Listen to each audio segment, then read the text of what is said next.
तो आपकी exercise first है मल्टीपल चॉइस क्वेश्चंस। ठीक है, question number 1, which one of the following multimedia components makes our still images looks like. कौन सा मल्टीमीडिया कंपोनेंट है जिसकी वजह से हमें अपने इमेजेस ऐसी लगती है कि ये चल रही हैं, जीवित हैं? Animation. First exercise MCQ question number 1 और आंसर है इसका आपका एनिमेशन। वेरी गुड, तो आंसर नोट कर लीजिए, animation. Second, this image file is format commonly use for drawing cartoons and animations. Cartoons और एनिमेशंस ड्रा करने के लिए कौन से इमेज फॉर्मेट का हम यूज करते हैं? ऑप्शन सुन लीजिए पहले, JPEG, BMP, GIF, PNG. Very good, GIF. Now point number 3, which one of the following option is the most popular audio format. जो ऑप्शंस दिए गए इनमें से मोस्ट पॉपुलर ऑडियो फॉर्मेट आपका कौन सा है? First option MP3, WMA, WAV, AVI। MP3। Yes, very good, MP3। Now fourth, it has a good video quality। इसकी वीडियो क्वालिटी सबसे अच्छी होती है। First option MP3, WAV, AVI, MPEG। AVI। Yes, AVI। जहाँ तक हमारे सिलेबस की बात है, हमने अपने सिलेबस में 2 ही टाइप का वीडियो पढ़ा है, फर्स्ट AVI, सेकंड MPEG। और इसका कंपैरिजन भी हमने आपको बताया, AVI की क्वालिटी MPEG के कंपैरिजन में बेस्ट होती है। ठीक है, तो answer he AVI। Now 5, these are the uncompressed audio formats which resembles exactly the original formats। First answer है आपका AVI, second WAV, third MPEG, fourth MP3। Very good, WAV। Correct answer is WAV।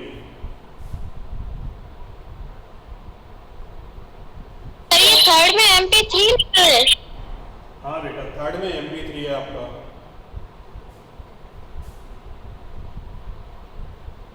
और exercise 2 है आपकी true और false.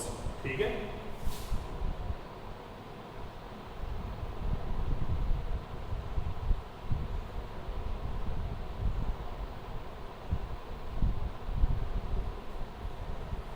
तो point number 1 in true and false, a vector image is an image that is made up of small squares. क्या vector image small squares का use करके बनाई जाती है? फॉल्स। वेरी गुड, जो आपकी बिटमैप इमेज होती है उसको स्मॉल स्क्वायर्स का यूज करके बनाया जाता है, जिसको हम पिक्सेल्स कहते हैं। तो ये first one is false. Second, the 2 dimensions of 2D image are length and width. 2D का मीन्स क्या होता है? लेंथ और विड्थ होता है। False.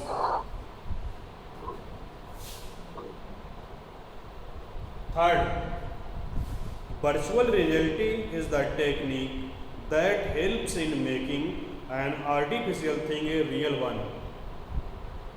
True. It is true, कल आपको एक्सप्लेन किया था हमने। Now question number 4, AVI has the smaller file size than MPEG। False. Yes, it is false, क्योंकि इसकी क्वालिटी अच्छी होती है तो इसका साइज भी ज़्यादा होगा। ठीक है, तो fourth one is false. Now question number 5, the greater the number of pixels the higher is the resolution and image clarity. तो हमारे जितने ज़्यादा नंबर ऑफ पिक्सल्स होंगे इमेज का रेजोल्यूशन उतना ही अच्छा होगा और इमेज क्लैरिटी भी उतनी अच्छी होगी। True. Yes, it is true.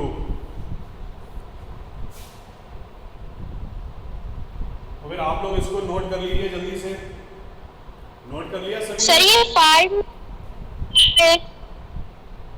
Yes, MCQs। Okay, एक बार फिर सर MCQs दोबारा बोल दीजिए। Okay, MCQ first one is animation, second GIF, third MP3, fourth ABI, 5 WAV। तो MCQ कंप्लीट हो गए सभी के? Yes sir. गुड। अब ट्रू फॉल्स एक बार मैच कर लीजिए। First one is false, second false, third true, fourth false and fifth one is true. Sir पीछे जो एक्सरसाइज ये रखी है उसमें फर्स्ट और सेकंड सर ट्रू है। कौन सी एक्सरसाइज पीछे दे रखी है? सर पीछे एक्सरसाइज इसमें दे रखी है लास्ट में? Yes sir. अच्छा,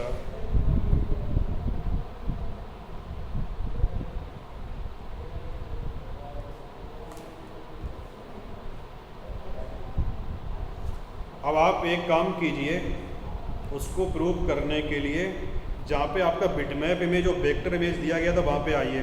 पेज नंबर भी हम आपको बता रहे हैं। पेज नंबर 87 ओपन कीजिए। कर लिया ओपन? Yes sir. जो वेक्टर बिटमैप इमेज जो हेडिंग है, इसमें आप ग्रीन कलर से कुछ लिखा हुआ है, पढ़िए। A bitmap image is the image that is made up of small squares. Bitmap images are called known as raster image. तो स्मॉल स्क्वायर से कौन सी इमेज बनाई जाती है? Raster image. बिटमैप और अरे सॉरी, raster bitmap। इमेज, ठीक है। और यहाँ पे दी कौन सी गई है? वेक्टर दिए सर ट्रू फॉल्स में। हाँ, ट्रू फॉल्स में वेक्टर दी है। तो आप बताइए ट्रू होगा कि फॉल्स? फॉल्स होगा सर। गुड। तो जो पीछे एक्सरसाइज है उसके भरोसे मत रहिए, ठीक है बेटा? क्योंकि जो एक्सरसाइज टाइप की गई है वो भी हमारे ही आपके जैसे लोगों ने टाइप की है, तो मिसप्रिंट किसी से भी हो सकता है। क्लियर हो गया?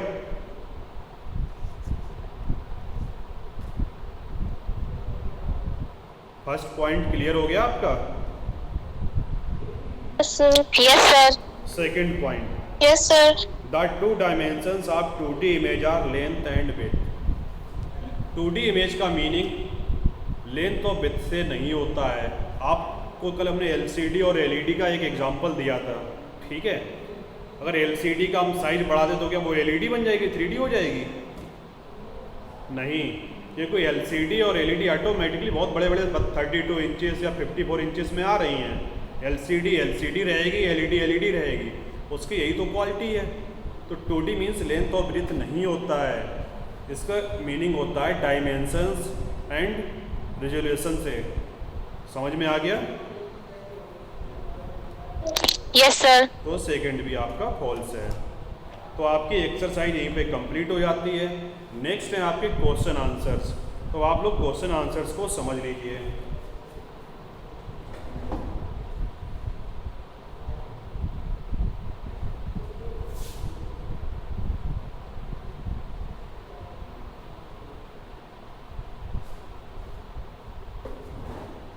फर्स्ट क्वेश्चन है आपका, what are the static components in multimedia system, explain. क्या आप जानते हैं कि स्टैटिक कंपोनेंट्स क्या होते हैं? देखो अभी आपको ये क्वेश्चन आंसर्स नोट नहीं करने हैं, इसके पिक्चर्स आपके पास सेंड कर देंगे तो आप नोट कर लेना। अभी बस आपको समझना है, ठीक है बेटा?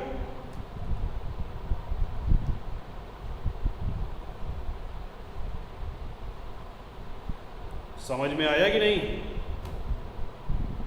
Yes sir. Yes sir. Question number 1, what are the static components in multimedia. तो यहाँ पे एक वर्ड आ रहा है स्टैटिक। क्या स्टैटिक का मीनिंग जानते हैं आप लोग?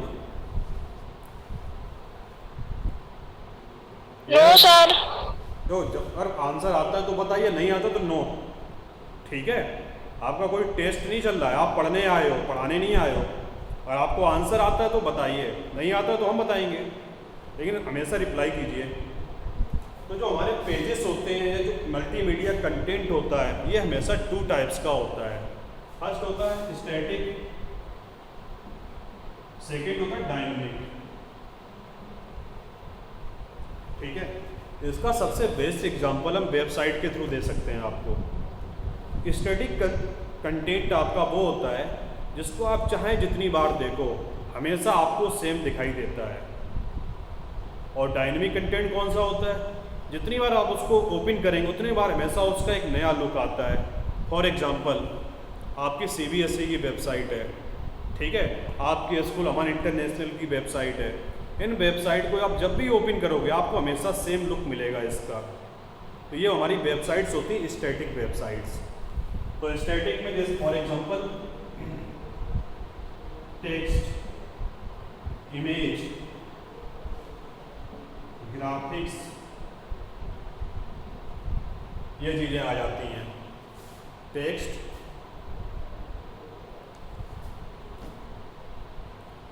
आयुष गूगल से कॉपी पेस्ट करना बंद कर दो बेटा, इसको समझ लो। जब भी किसी वेबसाइट को हम डिजाइन करते हैं तो उसमें क्या क्या होता है? टेक्स्ट होता है, इमेजेस होता है, ग्राफिक्स होता है। ठीक है, किसी भी टाइप की आपकी वेबसाइट हो सभी में यही होता है, चाहे वो स्टैटिक हो चाहे डायनेमिक हो। जब किसी भी वेबसाइट को, किसी वेब पेज को ओपन करते हो वो हमेशा एक जैसा लुक रहता है उसका, तो उसको बोलते हैं स्टैटिक मल्टीमीडिया कंटेंट्स। और ऐसी वेबसाइट जिसका लुक हमेशा चेंज होता रहता है उसको बोलते हैं डायनेमिक वेबसाइट। तो हम एग्जांपल दें उससे पहले कि आप हमें बताएंगे डायनेमिक वेबसाइट्स कौन सी होती हैं जो हमेशा देखने पर एक नया से लुक आता है।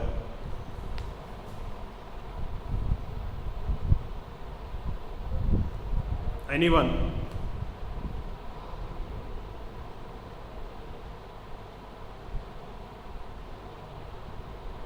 अभी हमने आपसे क्या कहा था, अगर आंसर आता है तो रिप्लाई कीजिए, नहीं आता तो नो बोलिए। No sir.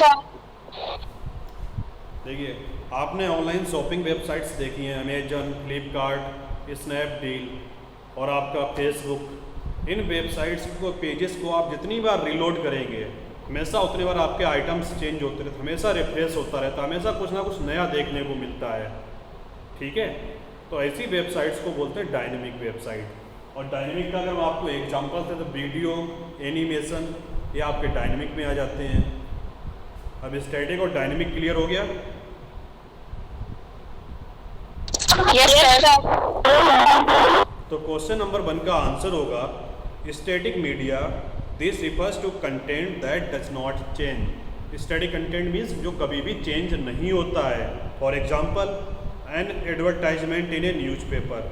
न्यूज़पेपर में जो भी एडवर्टाइजमेंट्स आते हैं आपने देखा होगा, चाहे वो टेक्स्ट से लिखे हुए हो या फिर इमेजेस छपी हुई हों, तो एक बार जो ऐसा प्रिंट हो गया वो हमेशा वैसे ही रहेगा। आपके बुक्स में देख लीजिए आप लोग, और मैगजीन इन स्टैटिक, ठीक है, या फिर मैगजीन में जो भी लेटर्स, स्टोरीज लिखी होती हैं सभी एक बार प्रिंट होने के बाद हमेशा वैसी ही रहती हैं, आप चाहें जितनी बार इसको चेंज करके देखते रहें, because it remains as printed.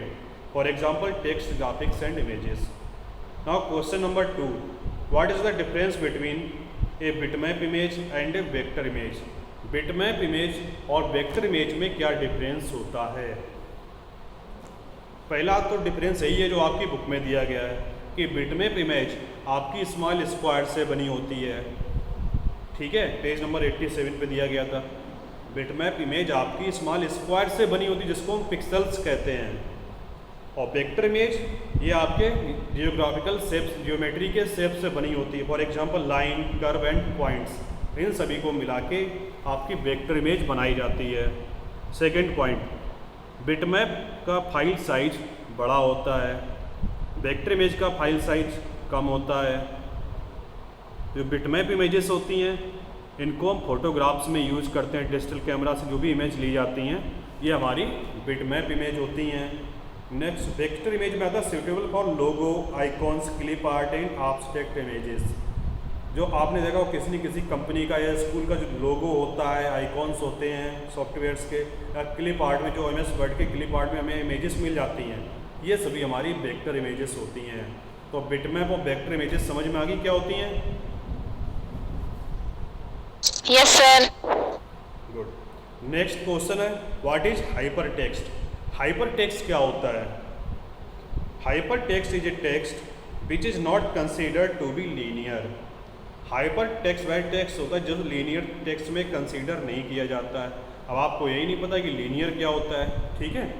Simply जो भी टेक्स्ट हम यहाँ पे लिखते हैं वो सभी टेक्स्ट हमारा लीनियर होता है, लेकिन जो हाइपर टेक्स्ट होता है वो लीनियर नहीं होता है। उसका एक रीज़न होता है, जो टेक्स्ट हम यहाँ पे लिखते हैं उसके बैकग्राउंड में हम एक लिंक क्रिएट कर देते हैं। जैसे ही उस लिंक को कोई टच करेगा, उस टेक्स्ट को कोई टच करता है, तो ऑटोमेटिकली आपका न्यू पेज ओपन होके आ जाता है। It is called hyper link. For example, जब आप किसी भी वेबसाइट को ओपन करते हैं तो उसमें होम पेज हमेशा ओपन होके आता है। जैसे आप किसी लिंक पे क्लिक करते हो तो नेक्स्ट पेज ओपन होके आ जाता है। तो जिस लिंक पे आप क्लिक करें उसमें कुछ ना कुछ टेक्स्ट लिखा होता है, उस टेक्स्ट को ही बोलते हैं हाइपर लिंक। या फिर आप मोबाइल फ़ोन्स का यूज़ कर सकते हैं। मोबाइल फ़ोन्स में एप्लीकेशंस को ओपन करने के लिए आप जस्ट उसको टच करते हैं, टच करते ही आपका नेक्स्ट पेज ओपन होके आ जाता है। यहाँ पर भी आपकी हाइपर लिंक का ही कंसेप्ट यूज़ किया जाता है। आ गया समझ में? Yes sir. Question number 2, list some of the application areas of multimedia. Multimedia का यूज कहाँ कहाँ पर होता है उसको एक्सप्लेन कीजिए। सबसे पहली बात आती है आंसर में। फर्स्ट है आपका print media and electronic publications. Print media means newspaper, books, यहाँ पर सभी में प्रिंट करने के लिए आप मल्टीमीडिया का यूज़ करते हैं। सेकंड पॉइंट था electronic publications. Electronic publications means होता है जहाँ पे आप ऑनलाइन एडवर्टाइजमेंट, ऑनलाइन डेटा आपको प्रोवाइड किया जाता है। फॉर एग्जांपल इंटरनेट, ठीक है। इंटरनेट में जो भी डेटा आपको मिलता है वो मल्टीमीडिया की फॉर्म में ही मिलता है। सेकेंड है आपका entertainment and games. Entertainment means आप मूवीज़ देख सकते हैं, कार्टून मूवीज़ देख सकते हैं, स्टोरीज पढ़ सकते हैं। और गेम्स में भी मल्टीमीडिया की फुल्ली यूज़ किया जाता है। नेक्स्ट है आपका एजुकेशन। आपकी पढ़ाई में भी मल्टीमीडिया का यूज़ किया जा रहा है। वो तो अभी लाइव क्लास चल रही है, आप इसी से समझ सकते हैं। फोर्थ वन है मेडिकल साइंसेज। मेडिकल साइंस में भी मल्टीमीडिया का यूज़ किया जाता है। जैसे कि आप जानते हैं, और आप कोई भी रिपोर्ट करवाने जाते हैं तो उसमें कंप्यूटर का यूज़ किया जाता है। कंप्यूटर से पहले आपकी रिपोर्ट चेक की जाएगी और पेपर पे प्रिंट करके दे दी जाती है। नेक्स्ट है आपका business communication and corporate trainings. जितने भी बिजनेस ऑफिस हैं या ऑर्गेनाइजेशंस हैं उन सभी में मल्टीमीडिया का यूज किया जाता है अपने वर्क को कंप्लीट करने के लिए। नेक्स्ट है आपके स्पेशल इफेक्ट्स। स्पेशल इफेक्ट्स को अप्लाई करने के लिए भी हम मल्टीमीडिया का ही यूज करते हैं, एनिमेशन का यूज करते हैं। लास्ट वन है बिजनेस मार्केटिंग। बिजनेस मार्केटिंग में सबसे पहला पॉइंट आपका आता है एडवर्टाइजमेंट। तो एडवर्टाइजमेंट में फुल्ली मल्टीमीडिया का यूज किया जाता है। तो ये सभी आपके एप्लीकेशंस थे आपके मल्टीमीडिया की। मल्टीमीडिया कहाँ कहाँ पर यूज किया जाता है, ठीक है बेटा।